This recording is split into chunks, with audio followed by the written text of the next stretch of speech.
Now that we've looked at the parts of a paragraph and what makes a good paragraph, I'd like to take some time to look at different types of paragraphs, which is particularly important when we're writing.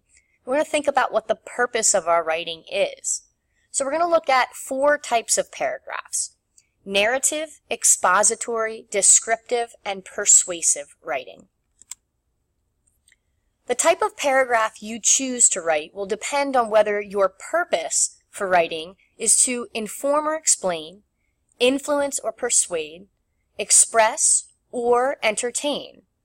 For example, if your purpose is to influence the audience, you would most likely write a persuasive paragraph.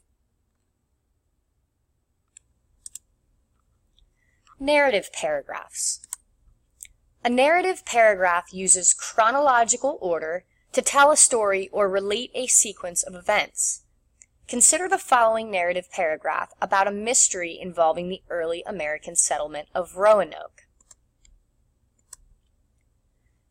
In 1587, Sir Walter Raleigh, an ambitious English adventurer, launched a second colony at Roanoke. The original location of the colony was to be in the Chesapeake Bay area, but unexpected winds caused the ships to veer off course and land at Roanoke Island. Upon their arrival, 118 men and women, under the leadership of John White, built shelters and began to fish and hunt for game. The colonists seemed to thrive in their new home. However, between 1587 and 1590, something mysterious happened to the settlers. When a ship from England arrived at Roanoke in 1590, all of the colonists were gone without a trace. Notice how narrative writing presents information like a story.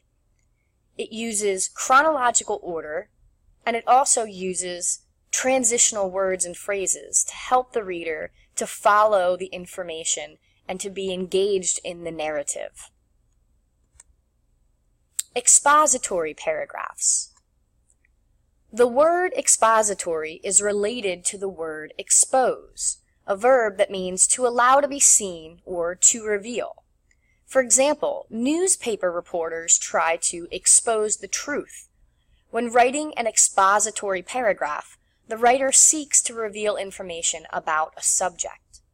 An expository paragraph can list facts, show cause and effect, compare and contrast, or explain instructions.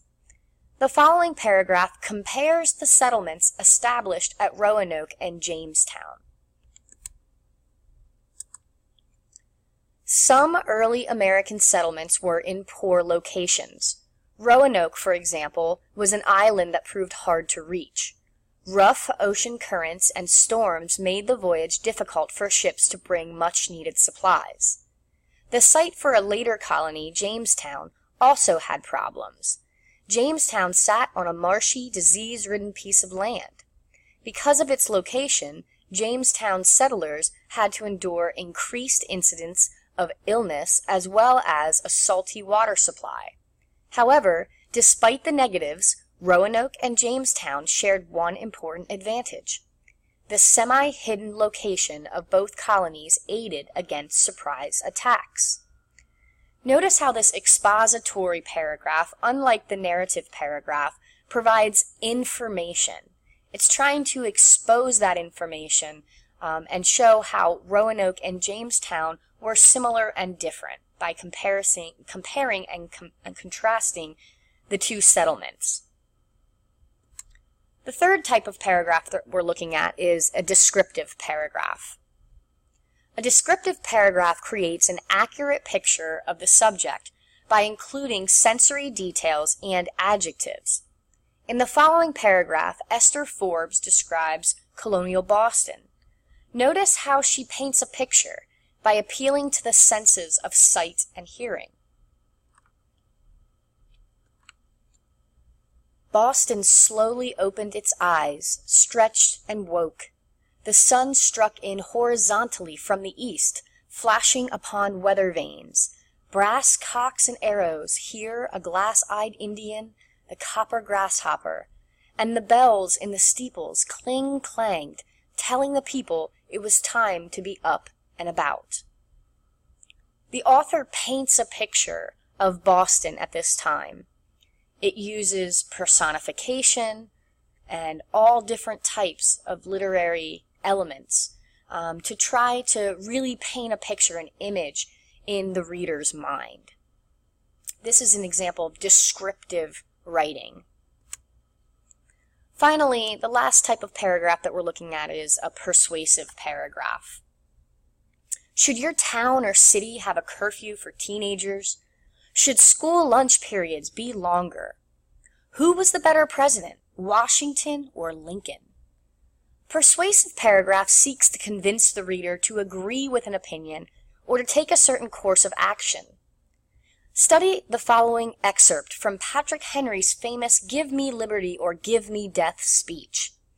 In this speech, Henry uses an emotional appeal to convince his audience to arm the Virginia militia for war against England. The battle is not won by the strong alone.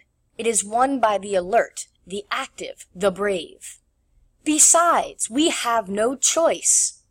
Even if we were cowardly enough to desire it, it is now too late to back down from the conflict. There is no retreat but in submission and slavery. Our chains are forged. Their clanking may be heard on the plains of Boston. The war is inevitable, and let it come. I repeat, let it come. Each of these four types of writing are different purposes for writing. So when we write, we always want to consider our purpose. You'll have some opportunities to write for each of these different types of writing. So think, if I want to tell a story, then I want to make sure that I'm writing using a narrative style. If I want to persuade, I want to try to convince people to have a certain opinion or agree with me. So I want to make sure that I'm incorporating persuasive writing. If I want to simply provide information, then I want to expose a truth and provide that information in expository writing.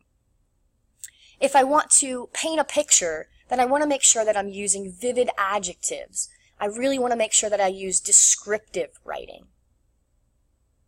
Each of these types of writing are important, and understanding purpose in your writing is especially important.